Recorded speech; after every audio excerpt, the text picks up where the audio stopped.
Have you ever felt the ground beneath you start to shake? Not from an earthquake, but from a phone call that brings bad news. A sudden layoff. A diagnosis. A betrayal.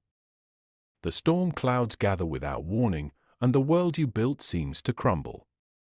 We've all been there, standing on the shore, watching the waves of chaos and fear rushing in, feeling utterly powerless.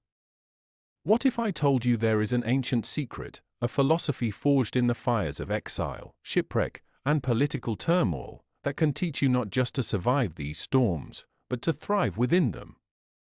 This wisdom comes from Lucius Aeneas Seneca, a Roman Stoic who understood that the greatest empire any of us will ever command is the empire of our own mind. His secret is not a shield to block the storm, but an anchor that holds you firm within it. It is the profound power of perception. Seneca's first lesson is this: separate the event from your judgment of it. The world doesn't happen to you, it just happens. It is your mind that labels it. A rainy day isn't miserable, it is water falling from the sky. It is your judgment that calls it a spoiler of plans. A traffic jam isn't a catastrophe, it is a line of cars. It is your judgment that fuels the rage and frustration. When you receive that difficult email, the event is simply words on a screen. The panic, the feeling of insult, the anxiety, that is your judgment, added on top. Your power begins the moment you insert that single, crucial pause between what happens and what you decide it means. In that space lies your freedom. Once you've created that space, you must fill it with purpose. This brings us to Seneca's second lesson: practice premeditated resilience. Do not wait for the storm to hit to learn how to sail. A sailor trains in calm waters. Start now. Each day, in the quiet of your mind, deliberately confront potential challenges. Visualize handling a difficult conversation with grace. Imagine navigating a financial setback with resourcefulness. By mentally rehearsing adversity, you are not inviting it, you are building a mental muscle memory for courage. When hardship does arrive, it feels familiar. It's a drill you've already run. You are no longer a victim of circumstance, but a participant who has already seen the script. This is how you turn fear into preparation, and anxiety into action. The final, and most transformative, lesson is this: focus on your sphere of control.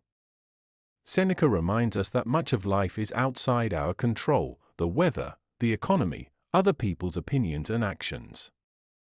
To rage against these things is like shouting at the tide. It is a futile waste of your precious energy. Your true power lies within your inner citadel, your thoughts, your values, your choices, and your actions right now. You cannot control the market crash, but you can control your spending and your next career move. You cannot control a loved one's illness, but you can control being present, offering a hand to hold, and managing your own health. Stop focusing on the unchangeable external and pour every ounce of your effort into the malleable internal. This is where you reclaim your agency. Your anchor in the storm. So, the next time the sky darkens and the winds howl, remember Seneca's secret. The storm is not your master. You have the power to see it not as a disaster, but as a test of your resilience. You have the ability to stand firm in the chaos, not because you are unbreakable, but because you are anchored in the truth of what you can and cannot control. Do not pray for an easy life. That is a futile wish against the nature of the world. Pray instead for the strength of mind to handle a difficult one. Cultivate your inner fortress. Your peace does not depend on calm seas, but on the quality of your ship. Build it strong. Anchor it deep. The world will throw its storms at you. Your task is not to stop the rain, but to learn to dance within it, unshaken and utterly alive. Thank you for watching. Wherever you are, whatever you're facing, remember the power to find your calm, to stand your ground, and to thrive was always within you. Now, go and build your anchor.